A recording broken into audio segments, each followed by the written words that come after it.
کومه تابع د وای انټرسپټ لوی قیمت لري. وای انټرسپټ معنا د وای محور سره د تقاطع نقطه، او د وای سره تقاطع نقطه هغه ده چې په هغه کې د ایکس قیمت صفر وي. نو که چیرې موږ سره ایکس صفر شي نو اف د صفر موږ لاسته راوړو. اف د صفر دا به مساوي کېږي دلته چې ایکس په ځای صفرونه کېدو دا به شي صفر، دا به شي صفر، دواړه دلته ځواب یوازې پاتې کېږي. څو سره ځواب پاتې کېږي؟ له څلورو سره. نو دغه تابع د دې د تقاطع محور د دې د تقاطع نقطه د ایکس محور د وای محور سره څو ده؟ په څلورو کې ده. نو دا به دې ځای کې د وای محور قطع کوي، او هغه تابع چې دا ورسره موږ پرتله کوو کومه چې دلته وای مساوي کېږي جي د ایکس تابع ده چې دلته ګراف رسم شوی دی، د هغې تقاطع نقطه څو ده؟ د دې ځای کې دا چې کومه یوه؟ درې ده. نو موږ وایو چې کومه یوه تابع د وای محور سره د لوړ تقاطع قیمت لري؟ هغه اف د ایکس تابع ده. بل مثال ته راځو. دې کې هم دوه تابعګانې راکړل شوې، یوې ګراف رسم شوی، بلې تابع لیکل شوی بڼه راکړل شوې ده.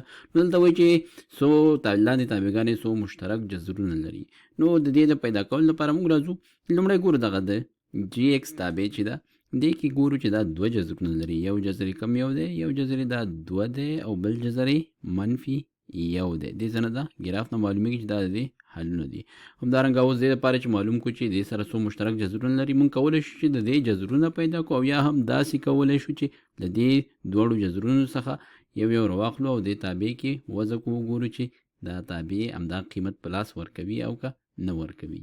نو راځو لومړی د دې جذرونه موږ پیدا کوو. موږ وایو چې دې لپاره موږ دوه داسې عددونه پیدا کوو چې ضرب حاصلې منفي شپږ شي، جمع حاصلې یو شي. نو پوهیږو چې دا علامه منفي ده، نو دواړه عددونه به مختلف علامې لري، او دا چې مثبت دی لوی به پکې مثبت علامه لري. نو لیکو دا مساوي کېږي شي سره ایکس مثبت 3 او ایکس منفي 2.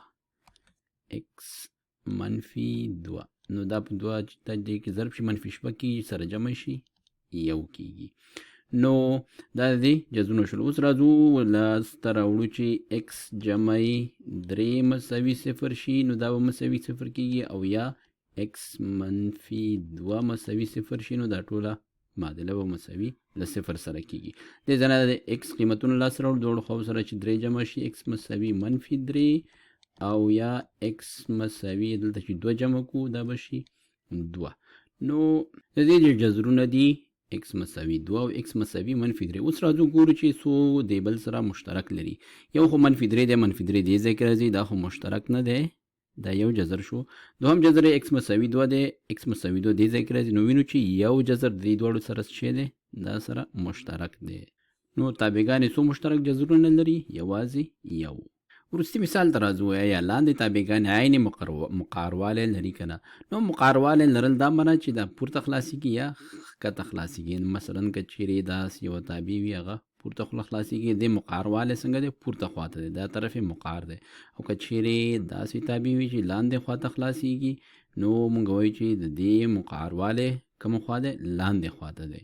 اوس دلته وینو چې د جی تابع چې د هغه لاندې خواته مقاره ده. نو اوس پوښتنه ده چې دا تابع به پورته خواته مقاره وي او که لاندې خواته به مقاره وي. دلته د پام وړ خبره دا ده چې دغه د ایکس مربع ضریب ګورو. که چیرې دلته د ایکس مربع ضریب یو مثبت عدد وي، نو بیا موږ ته دا پورته خواته مقاروالی په لاس راکوي، او دا ځکه چې کله د ایکس قیمت د راست څخه لرې کېږي دې خواته مثبت خواته ځي او یا منفي خواته ځي، نو دا څنګه کېږي؟ بیرته مربع کېږي او بیا دې عدد کې ضربېږي. نو همداسې دې نقطې څخه دا قیمتونه مخ په پورته دواړو خواو ته حرکت کوي، نو ځکه دلته موږ ته مقاروالی په لاس راځي.